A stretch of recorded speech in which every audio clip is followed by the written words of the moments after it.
Works Studios. This is 96.5, 1450 WATA Boone, W243DH Boone. 1450 and 96.5 WATA. Starting out your weekend with a slight chance of rain early today, but then the sun will pop out looking for a high near 53. Tonight, a chance of rain overnight and turning windy with a low of 46. Sunshine for your Sunday, but it will be windy out there. Gust up to 30 miles per hour possible on your Sunday, a high of 52. Showers on Monday with a high of 40, and possibly some rain mixed with snow early Tuesday. We'll watch that with a high of 38 degrees. Have a great weekend. With your High Country Forecast, I'm JB. This is all about home construction, and here's your hosts, Terry Cannell Beck and Randy Blake. That's right. Good morning, Randy. Morning, Terry. As he breaks the microphone. Man, we take off for a week or two, and then Randy comes back in, and he's so upset he breaks microphones. So anyway, good morning. Thanks for listening to us. How's it going, man? Good. That's good. That's good. Hey, we were off for a good reason. I do appreciate all of the patience that we've had over the last, 3 weeks, I guess. So I had to take Carson to several colleges. We visited many colleges, and he decided to go to Mars Hills. He signed, so pretty proud of him for that. So kid's going to be playing college football. Yep. So. And, that's important, too. Education is important. I don't care who you are. Right. You just don't have to have a college education. I agree. But, no, he's come a long way from the little kid that came in here on Saturdays and got in the way and wouldn't shut up. But no, it's pretty cool. So anyway, thanks for all the listeners and for the patience. And sorry it was so many weeks in a row, but apparently that's the way these things work. It's like you're on a timeline. So yes, it is. Well, education is very important, but just think, it's not that far away when he starts his first day and he's going, Dad, what happened? Dad, send more money. Believe me, I'm dreading that one already. but no, it's cool. So, well, so you've had a quite a busy couple weeks. The weather's been kind of weird. We've had some cold days. We've had some hot days. And we have some really nice days, actually. Yeah, it has been weird. But, we about had a regular winter up until we got this warm spell here. Right? Well, it's all right. I think maybe next week we'll fix that. I think this coming week we're going to get back into some winter weather. Well, El Nino, La Nino, not El Nino, is generally known for bringing water. Mm-hmm. Mm-hmm. I just wish we'd had a little more snow than water. Yeah, but, the snow has stuck around a lot this year compared to some other years. So that's got to be helping the water table at least. Yeah, well, it's got to do some. But, they still got us under drought. And think about all those forest fires down around Marion, Old Fort. That's what I was going to bring up because, we talked about that a few weeks ago on the radio show, about how that we're concerned about the wildfires, and that was before they started. So I'm still concerned. I mean, it's going to be a thing. I have a feeling though, over the next really 2 years, a couple years at least, Western North Carolina it's going to be a tinderbox for wildfires. Well, I'm glad they got those fires out as fast as they did. Mm-hmm. You got to commend the Forest Service for what they're doing. Yep. And, there's one thing about North Carolina, and a lot of people complain about it, but they go in and do selective cutting. Mm-hmm. So they have these roads in so they can get fire trucks and equipment in to handle these fires. And by eliminating this big timber, which we've heard complaints about people. Right. Oh, you're cutting trees. Well, they're actually helping wildlife itself. Yeah. Because once they take these tall trees out of the canopy, it opens up, right? Young trees grow. Creates food for the critters. Mm-hmm. Well, and it also, what I like too is when they're in the process of doing that, if there's any disease or dying trees, they take those too. Yeah. And so it's just gonna leave healthier forest. Well, they can. those little trees can go to pulpwood. Yep. So instead of being thrown away. Yep. But it is important to wildlife. How many times have y'all all heard a grouse drum in the last few years? I hadn't heard any. Right. And old timber does not support grouse. Yeah, of course. Yeah. Well, and I'm telling you, I miss those Bob White quails. Yeah. Well, we're well under 50% loss, I believe, on quails since the 70s. I would say I would have guessed it was more than that. Well, let's look it up. But no, I'm with you. It's good, and I don't know. I think we're just there's just a lot of unseen, I guess, recovery, and from the hurricane and forest fires is I think part of that, or at least associated with that. So. Well, it's tore the creeks up. I've seen some minnows, but I've not seen any big fish. Yep. Yeah, the fishing, the local fishing industry is not going to be good this spring, I guess. No, I don't think so. I would imagine. So. Well, I mean, North Carolina will stock. Right, but I don't even know. Like a lot of those trout farms and hatcheries are in the mountains. How many of those are hard to get in and out of and operating at full capacity? I don't know myself. That's probably a good question. So, anyway, thanks for listening to us. Give us a call 828-262-1567, and we'll get you on the air. It's been a while since we've had some listener questions because we've been off, so we'd like to get you in and see what we can do. And of course, don't forget last time we shared the maintenance tips for winter maintenance, and we'll get back into that when it gets closer to springtime. See if we can't give some more. What do you think? Yeah, that sounds good. So, well, I got a couple questions then for you already, and just thinking of some DIY stuff, right? Because it's that time of year we've all been snowed in and we're sitting around tired of watching TV and we're looking for something to do. And I was just thinking, like, how is it as a DIY?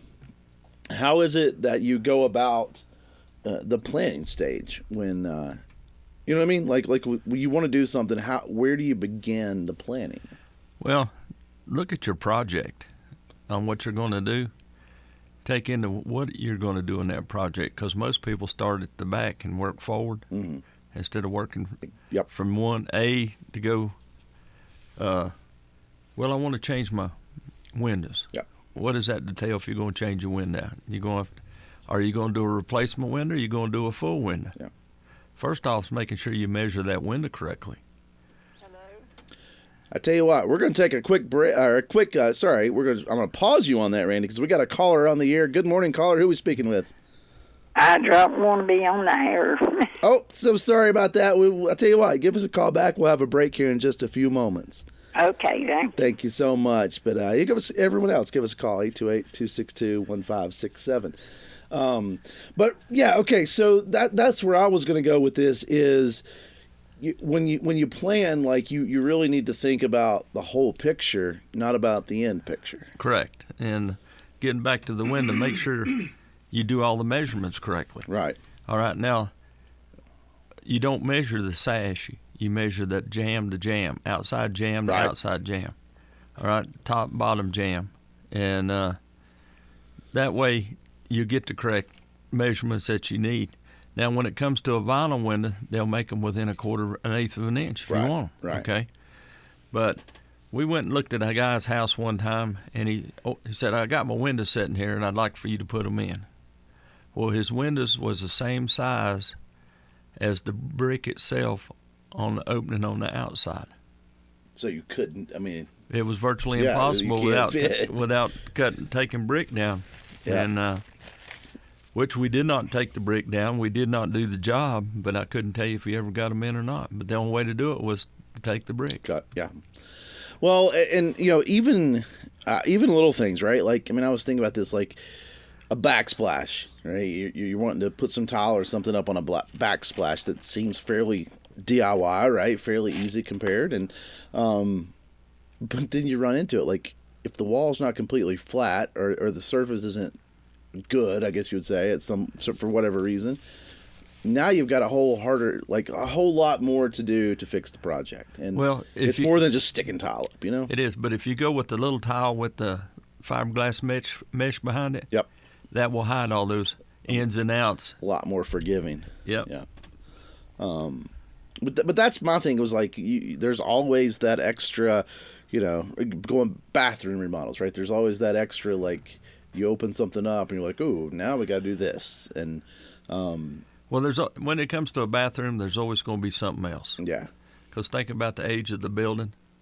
Nobody ever insulated behind shower walls. Yeah. All right, so over the years, if you had tile on drywall and it hadn't been sealed every year, that it's going to leak with moisture behind it and it's going to have mold, but it's not necessarily going to have black mold. Right. So, well, I think I told you a few years ago, my brother was redoing his master bathroom, and pulls all the flooring out and everything, and he gets to it, and where the tub and shower was, there is a electrical, like yellow electrical line power running through, like underneath the toilet, or not the toilet, sorry, the shower, like just kind of laying there, and it had been kind of like tucked up underneath the flooring in the shower, and it's just like, so you never know what you're gonna find. Correct. Is what I'm trying to say. And as a contractor, you got to have that line moved. Right. Well, that's it. Well, yeah. And I'm not an electrician, so I'm not allowed to move that line. Yeah. That was the thing, and and it's like, he called me. He's like, "What do I do?" Like, well, for one, we're not going to leave it there. I don't think just an open wire next to the shower under the floor is a good idea. Well, I hope it's a fiberglass tub. Yeah, it was. Not a cast iron. It was. But no, that's the thing. Like you never know what you're gonna find, and I think that's where I was trying to go with that. So, tell you what, we'll take our first break. Thanks for listening to us. We'll be right back.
That's right. Good morning. Thanks for listening to us. Happy Saturday.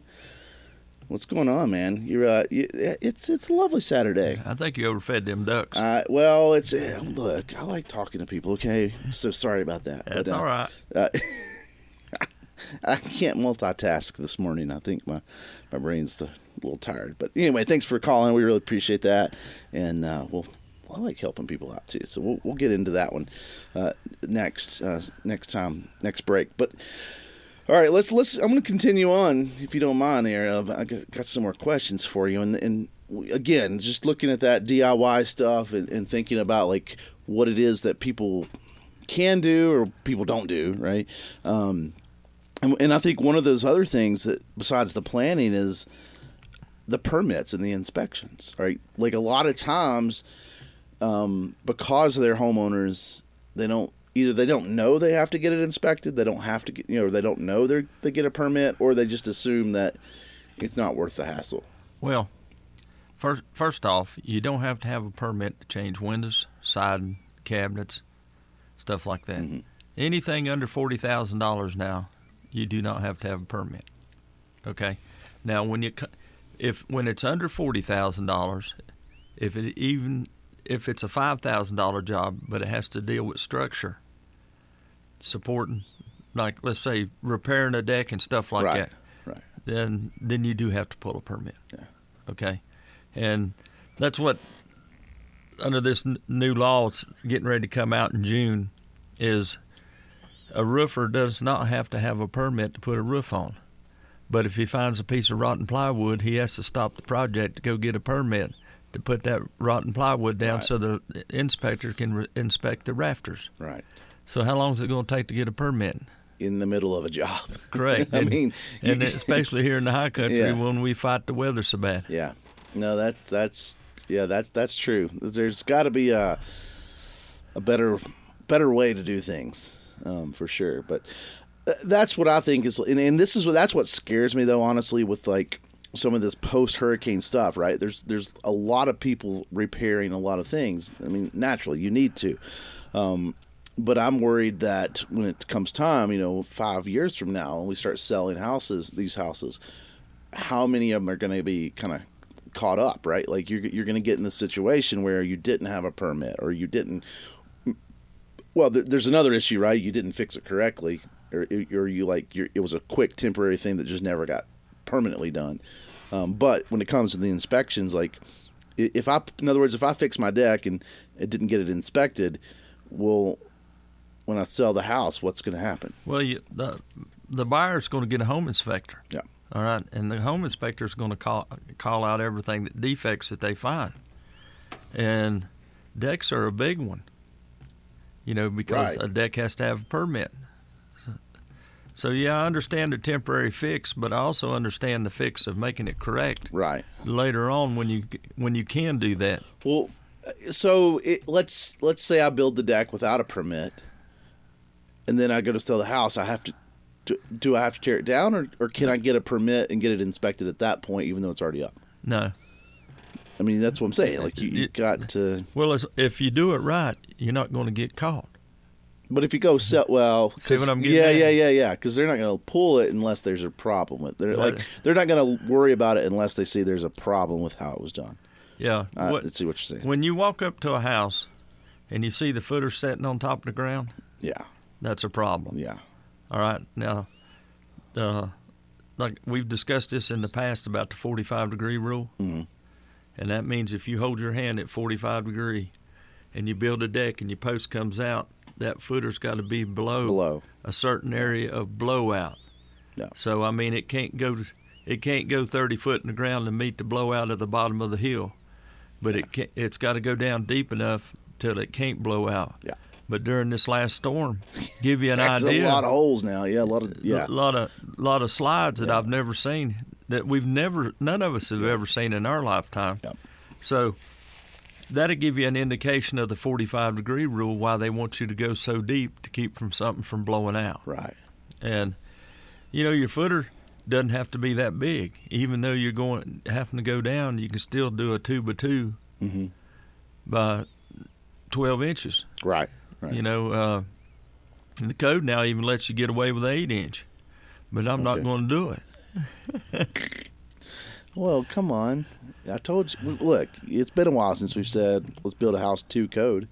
And don't forget putting steel in it too. Yeah. And yes, that's one that. Well, not to get off topic, but still, I've been reading about concrete and stuff. I think one day there'll be a time when we use other things than steel. I mean, we're already using for a while. We've been using like fiberglass in concrete and stuff, but I don't know. There's gotta. My problem with steel is it rusts, and concrete's porous and it's a sponge and. It is, but to give you an example, we've all gone down the interstate and you see orange marks on the columns. Yep. Okay, those were built, and they were only that code only called for an 1.5 inch gap between the outside of the wall and the rebar. Mm-hmm. I know because I've climbed down in them columns and put them blocks in, and but now the code says it's got to be 3 inches away. For air. No, it's to keep water from getting to it. Okay. See, once it goes so deep, then it can't penetrate all the way through. I see what yeah. Okay.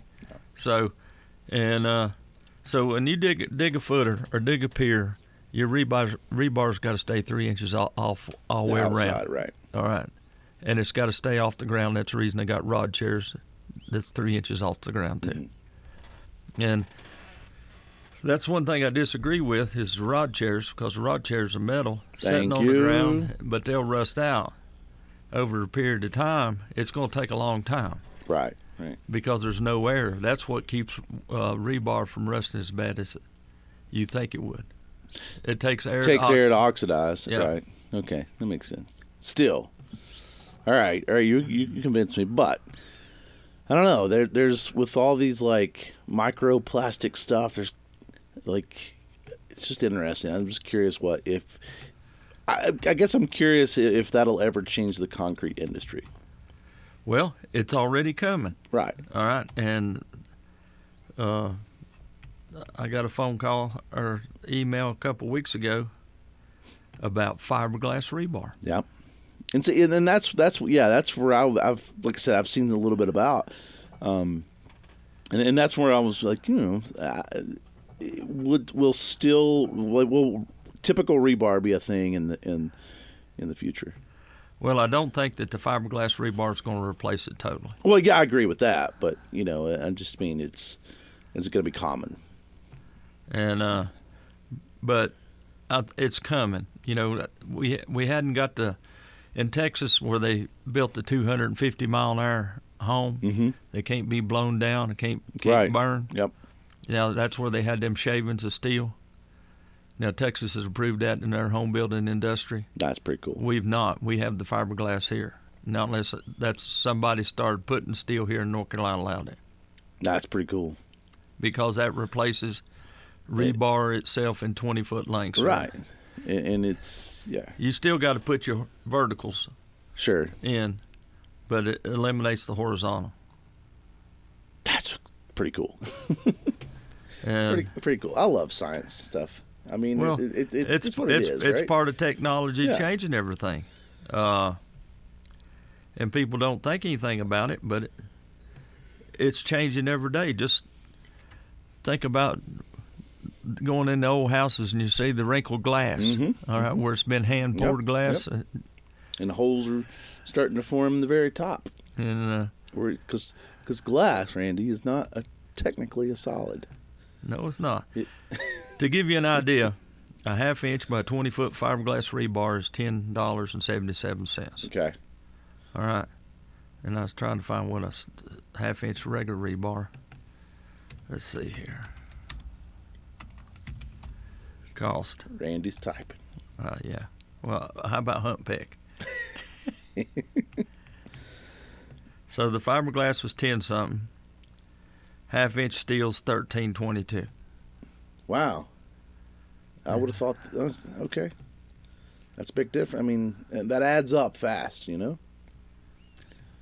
Well, it does. And it's, you know, it's pennies. Yup. But, all right. Well, that's good to know. Okay.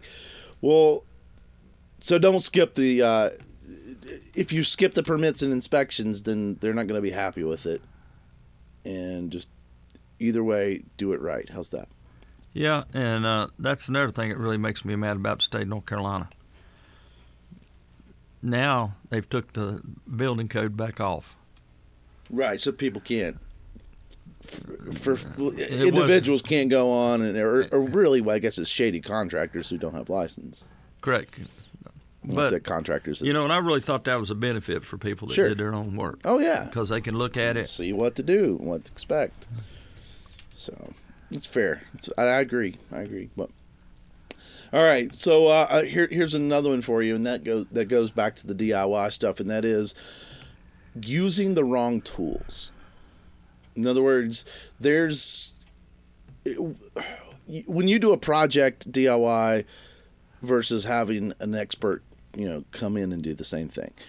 The expert is going to have all the specialty tools to get it done efficiently, whereas the DIY, like, I mean, you've got to invest a lot of money sometimes to buy tools, and I think that's one of the things where, and I'm all about DIY. Like, I love doing my stuff myself, but you got to realize what you're doing, and do you have the right tools? And I get it. I mean, I can cut down a tree with an axe, but it's a lot easier to cut down a tree with a chainsaw. Correct.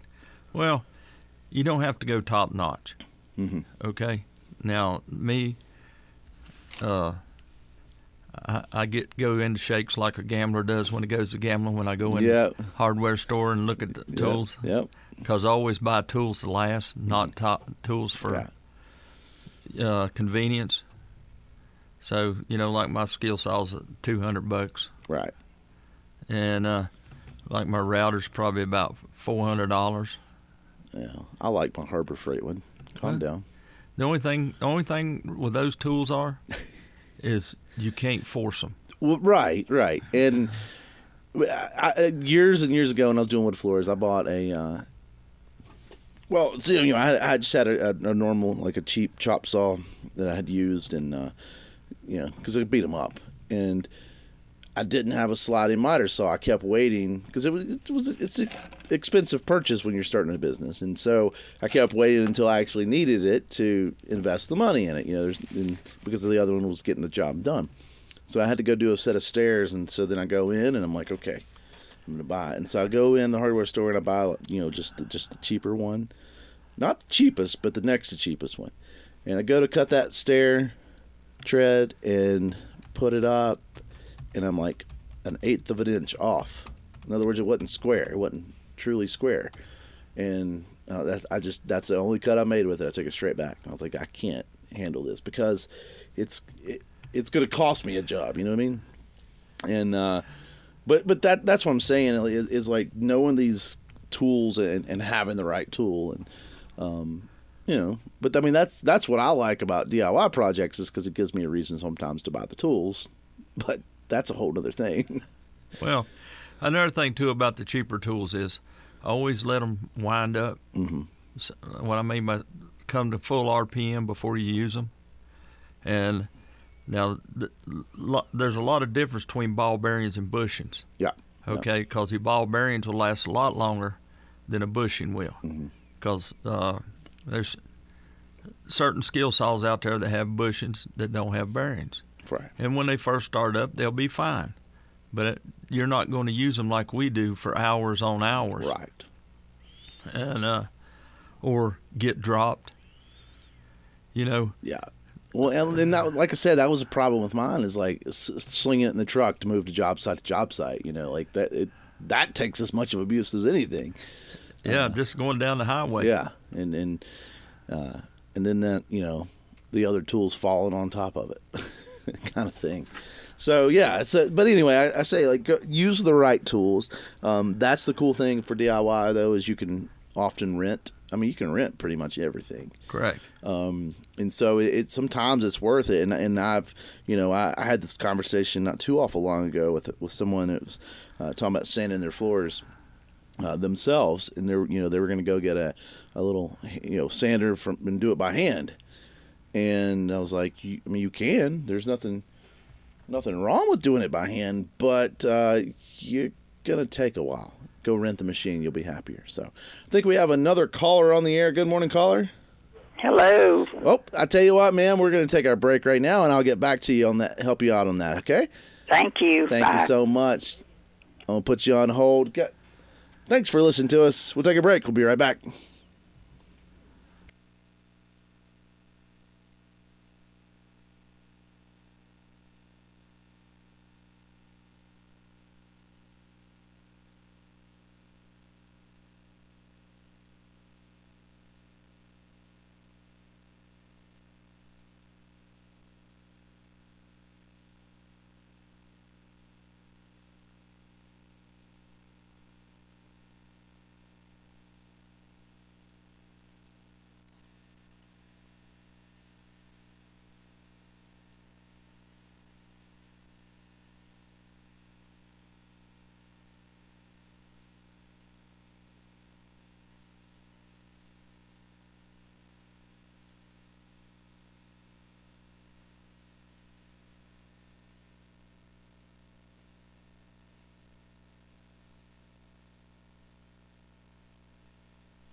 That's right. All about home construction here on WAETA. Thanks for listening to us. We appreciate all of our listeners out there.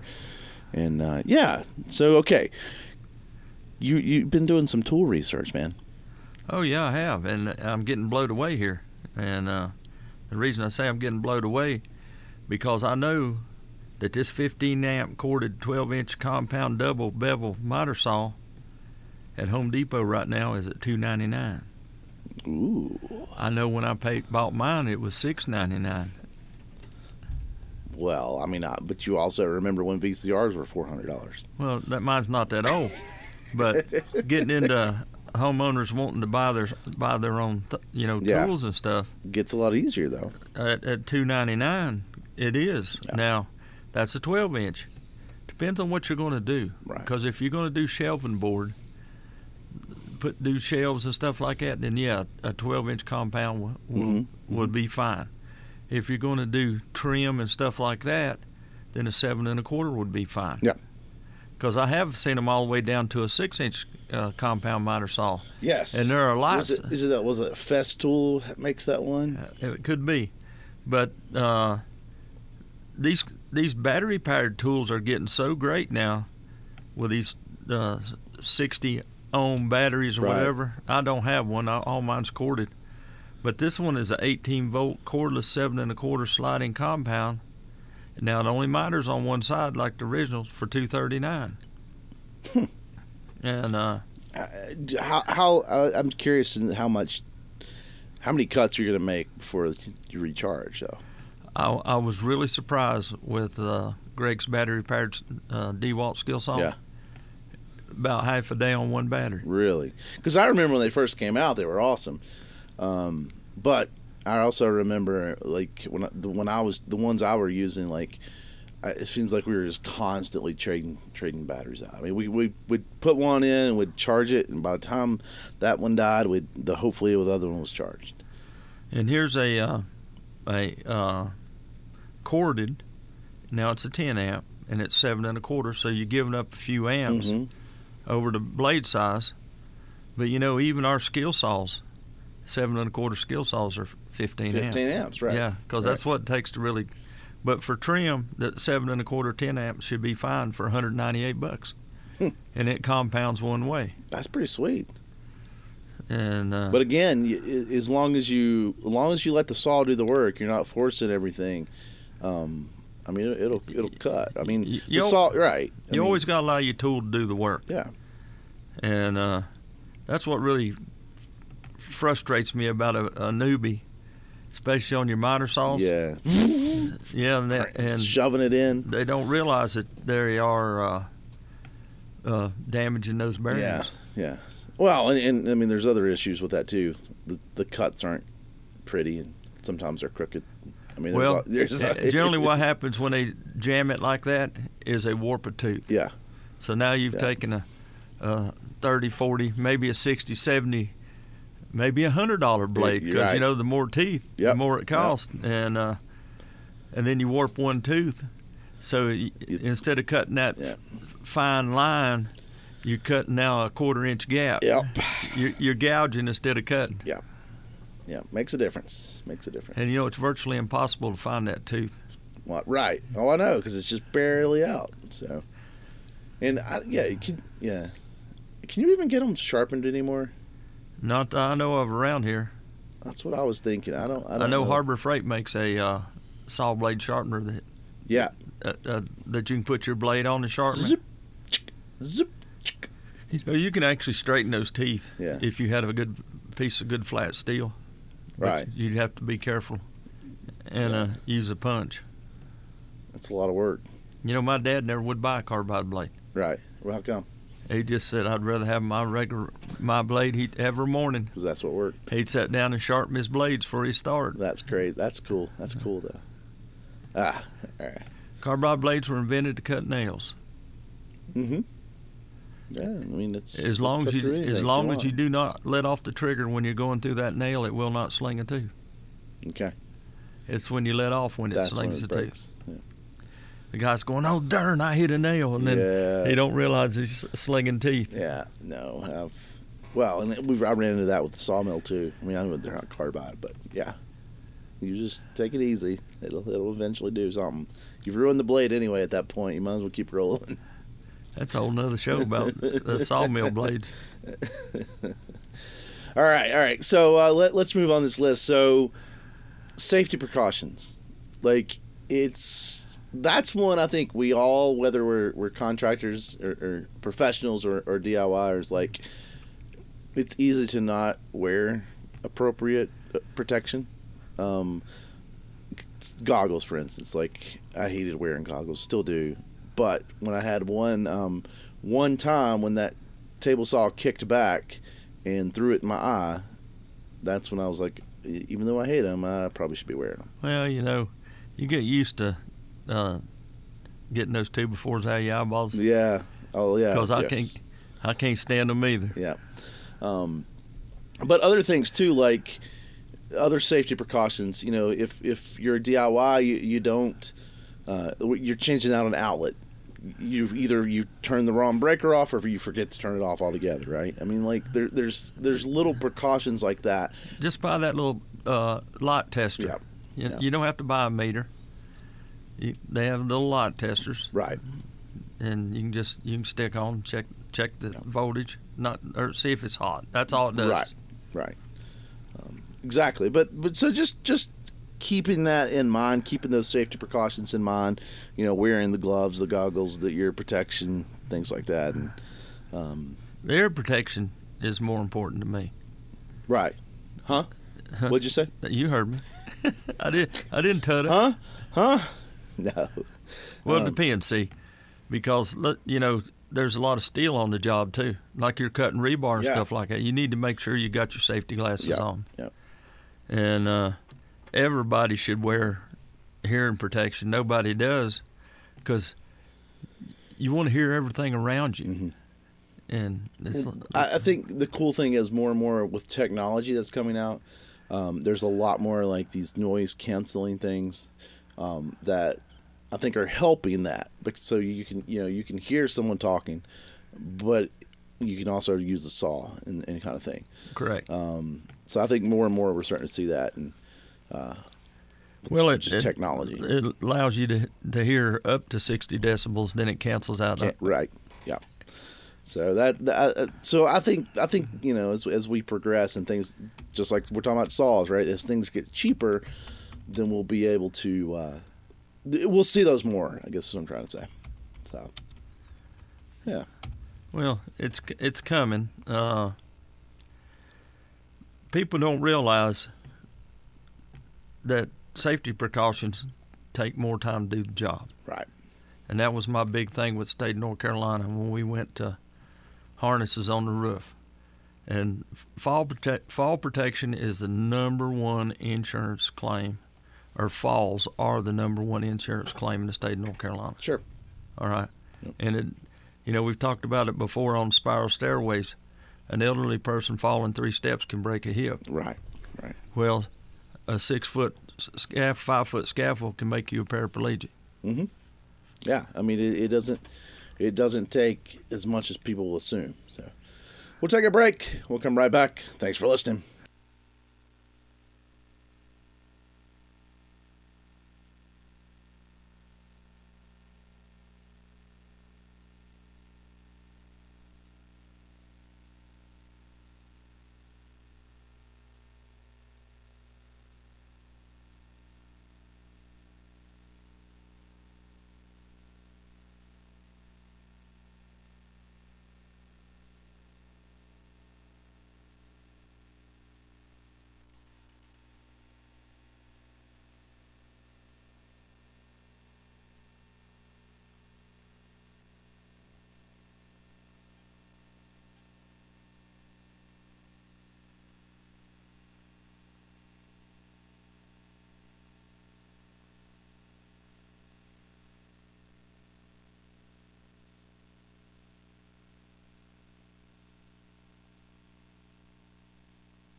That's right. All about home construction here on WATA. Thanks for listening to us. Hey, don't forget, share the podcast, All About Home Construction, wherever you listen to podcasts. We're on YouTube. I think it's all working now on YouTube so that all the backlog is up and running. So hopefully those YouTube versions, I guess you'd say, get out faster. Well, it's only voice, though, right? Correct. Because I broke the camera. Yeah. Well, you do have a face for radio, Randy. I scare people on camera. But still, you can go listen to it, and like I said, all the shows that we've been doing and put up on podcasts are still available, and that's the cool part about it. And we're up to hundreds now. So, and then one day when I get bored, I'm going to one of my projects, and I tend to get sidetracked on my projects, but one of them is I want to go back and all the archives from all the way back to 2013. I'd like to catch those up one day. So we'll see. Well, you've got 13 years to do it. I know. We've got a lot of radio all about home construction, and we appreciate it because we wouldn't have it without people listening to us, and that's what we like. So, well, I got a question for all you women in the kitchen. Do y'all wear your hearing restraints when you're working in the kitchen? Yeah, of course, Randy. A blender is 91 decibels. Right. Okay. A leaf blower is 99 decibels. That's out of the kitchen. Okay, I'll give you that one. A juice extractor is 86 decibels. And so there you go. There's 2 items in your house. Nice. Oh, a vacuum itself is 87 decibels. I mean that's you don't think about it, but you're right. So here's one for farmers. The average tractor is 92 decibels. You're only allowed to drive in it or ride in it 1 hour and 35 minutes before it starts causing the hearing damage. So time allowed to use this equipment. A bandsaw. Just an old bandsaw is 104 decibels. They allow you 6 minutes use before it starts damaging your ears. Concrete saw is 112 decibels. Chainsaw is 110 decibels. Air compressor is 92 decibels. Now, I'd like to know if that was an oil air compressor or an oilless, because the oilless to me sound a lot louder. Yeah. Fire alarms are 95 decibels, so think about them when they go off, because a lot. And 48 minutes is as long as you be in a fire alarm before it starts hurting your ears. I would beg to differ. There's been some that I've walked by, and 10 seconds is all I can handle. But what I'm saying is, a lot of these things are what we hear normally, that a construction worker's equipment is louder. Yeah, exactly. No, I know where you're going with it. That miter saw we talked about is 109 decibels. A pressure washer is 100 decibels. Well, at least on a pressure washer, you can get away from it with the cord. Right. Just like a generator. It didn't talk about how loud a generator is, but at least you're away from the generator. The cool thing about, again, going back to technology, some of the generators now are fairly quiet. You can buy a generator. It's not as loud as it used to be. Now, I'm talking about smaller generators. Yeah, especially probably the little Hondas. I was going to say, in the little ones that you can do like for tailgating and stuff. Those are fairly small, but again, that's not a generator you're going to be running a saw on, right? Like right. I'm talking like that's probably 300. It's going to run you a little TV and that's about it. Yeah, but still, I think that's the cool thing about technology. It's getting better. Riding lawnmower, 90 decibels. Yeah. Table saw, 93 decibels. Well, the problem that I have with some of these though is when I wear headphones. Like when for instance, mowing.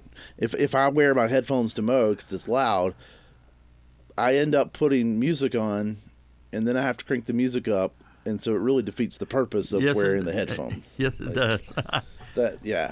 I've realized that before. Like my music is just as loud as the lawnmower was, and it's like, well, I was kind of defeating the purpose. Well, I don't, because when I'm mowing and stuff, right, I want to hear the mowing. Right. Mowing machine. I want to hear every piece of equipment that I have. Now, I will not wear headphones when I'm running the roller because there's just too many things going on. Right. And, you know, it has so many moving parts in it that you're always listening to some noise that you, especially last year after I seen them videos of guys with their rollers burning down. And, which, that's scary, catching a roller on fire. Right. Matter of fact, I had a bearing get hot, and I was just fortunate enough to look back and seen the fire get started. And I generally don't ever carry a cooler in the tractor. And I had just happened to have something. I had about 4 water bottles, and I got it put out. But I watched a guy, he's going, I just spent $16,000 in bearings on my roller, and that there it was burning down. Yeah, because it's just going to, and you're messing with tinder anyway, dry grass. Oh, yeah. And so, you know, you've always heard me complain about how many hours you have to work to pay that tool off. Yep. So how many hours that farmer? Sure. Especially if he didn't have any insurance on that roller. Yes. Well, and that's, I'm telling you, man, farming is a, you know how to make $1 million on a farm, don't you? Yeah, let somebody else run it. Or you start with $5 million. Well, you know, that's one thing. We've never ever had a flood to this magnitude. Sure. Yep. So I don't have a lot of hay fields, but every one of them but one got destroyed. Yeah. All right. And I never thought about having crop insurance. Yep. Because of all the second cutting hay Sure. that I lost. Yeah. And so it's like a catch-22. You're gonna buy your insurance for your crops and not use it for 12 years, and then all of a sudden get hit one, and right. So you really don't make nothing on it. Yeah, I mean it's right. That's the gamble of insurance, right? Yeah. But anyway, it's just gonna be interesting though. I mean, it's always something. I'm curious though. Like you're talking about the fields and floods and stuff. Like we're still, there's places we're still pulling vehicles out of creeks. You know. It's going to be years to get everything cleaned up. Yeah, and then how many fields how many fields that you've mowed 100 times now has big rocks in it that you know, like. Yep. There's going to be unseen damages, I think, that we're going to have to worry about. So anyway, it's interesting to see, but see what'll happen, but. So hopefully some of these DIY tips help people out. And look, I love DIY. I mean, I'm a big like watch YouTube and figure stuff out kind of guy. But again, just plan ahead. I think that's the biggest problem that I run into is like, you know, we joke about the HGTV stuff where, you know, they did it in 30 minutes, but just know that even though it looks easy on a YouTube video and they explain it, but typically on those YouTube videos, it's a professional that's done it many times. Correct. And then again, they know the secrets. They got the right tools, and so just plan ahead and patience, young Padawan.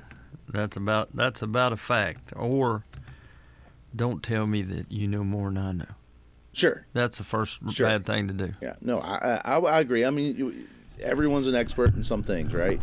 And the people who often pretend to know more than you, if you pretended to know more than they do about their job, then they would be pretty upset. That'd be like me trying to be a school teacher. Yeah, I mean, you know, but like those people are the ones who get really bent out of shape, and you're like, well, you just kind of told me what I had to do. So anyway. Yeah, you know, I've been told that before. Well, we've learned this on HGTV. Okay, congratulations. Yeah. You know, what was you doing calling me then?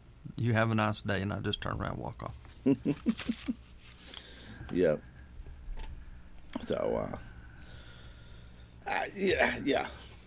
We just got a text, Randy, just so you know that Apple Watches apparently can tell you how loud your environment is. Well, good. I don't have an Apple Watch. We don't have Apple Watches. We're Android people. You know, look, we don't buy the cult stuff. Well, I guess if I grew up with Apple, you know. I grew up eating apples too. No, I mean I would have probably used Apple stuff, but being that I was started out on a Gateway instead of an Apple computer. Thank you very much. Gateway computers back in the day, 1994. I actually went to we were in South Dakota, and we went to I don't know if it was the factory. It was I guess it was the factory. They had a little showroom, and we bought our computer in South Dakota, and they shipped it to us. I remember that. I guess 94. It was because Windows 94 was coming out, so 94, 95. Well, I wish we'd go back to XP. I could do anything I want to. XP. I don't know how it is now, but when they XP for the longest time, I think it was the Navy, the U.S. Navy, was like the largest user of XP, and this was just a handful of years ago when they did away with it. Like they specifically kept it going because of the U.S. I want to say it was the Navy. And the banking industry was on XP. Because it worked. If it works, why change it?